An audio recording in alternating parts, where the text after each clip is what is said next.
Hi guys, welcome back to the channel. Welcome back to Project Ripple Effect. I'm so excited for today's video.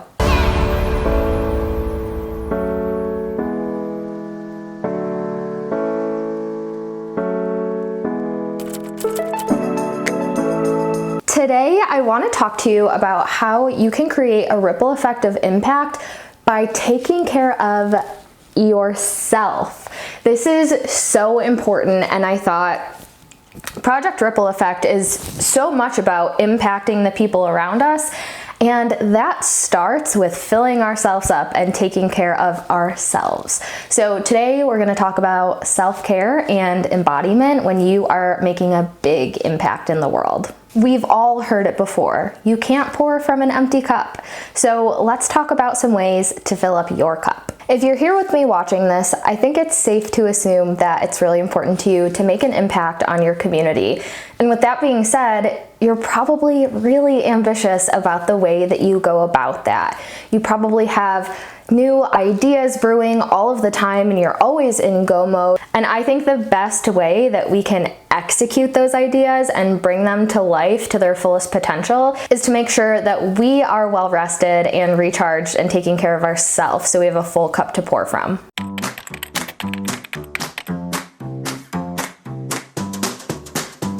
Self-care tip number one that will create a positive ripple effect.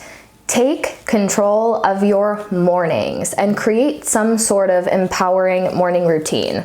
Maybe you're cringing at the fact that we're all always talking about morning routines, but I want you to understand that your morning routine doesn't need to be waking up early or going right into meditation or a workout. It's really about finding the right routine for you to get you in an energized state and in a good mindset before you kick off your day. The worst thing that we can do first thing in the morning is hop on our phone and start consuming. It is prime time in that first hour that you're awake to really pour into yourself. And I know for me, I was conditioned in the corporate world to wake up, open your eyes, get to work. And my mentality always was the sooner I can start working, the sooner I can end working. And that's no way to live. And that's no kind of attitude to bring into the work that you really, really love and that's really important to you and to the people that you're working with. So whether that's waking up and taking a bath, or taking your dog for a walk, or making yourself a luxurious breakfast, or maybe it is meditating, or reading, or listening to a podcast, or doing some breath work. However it looks for you, there's no right or wrong, and I encourage you, especially going into this fresh year, play with your routine. Try different things on for size and find out what really, really works for you. I learned this past year that waking up and working out actually doesn't work for me at all. And it caused me to procrastinate my workouts and be really inconsistent because I just wasn't in it in the morning.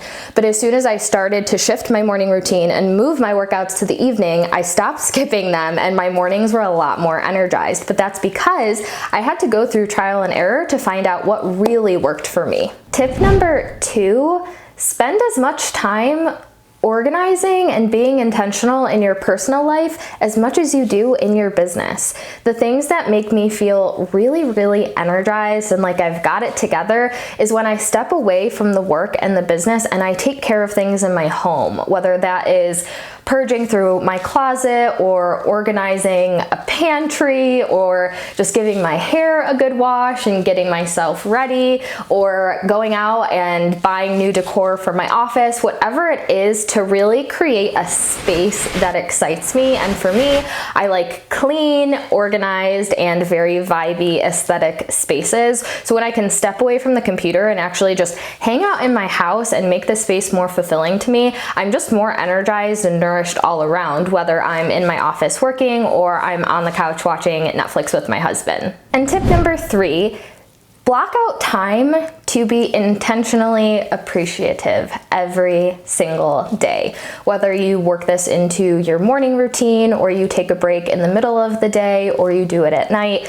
but I'm talking 7 days a week, every single day, set aside time to just be in appreciation for what you have, what you've built, how you feel, your health, your family, your friends, your clients, your finances, the lessons you've learned, the unexpected moments. Take a moment to really reflect and appreciate, because the more that you can cultivate that sense of gratitude and appreciation, your heart is going to feel so full and you're going to feel so inspired. And there's just so much that we all take for granted every single day. And I can promise you that this small practice alone will change your life. Bonus tip: verbalize that appreciation, whether it is having an accountability buddy, one of your friends or mentors, or maybe your partner, but verbalize your appreciation, because there's also such a power in verbalizing it and speaking it out loud and writing it on paper and really just fully immersing yourself into a state of gratitude. Listen, you and I both know that you are here to make a major impact in the world, but in order to do that to your fullest potential, it starts with taking care of yourself. So implement these 3 tips going into the new year, and I promise you, you will feel more fulfilled, more whole, and you will feel supercharged to not only take care of yourself, but to take care of your clients too. Okay, that's all. Bye.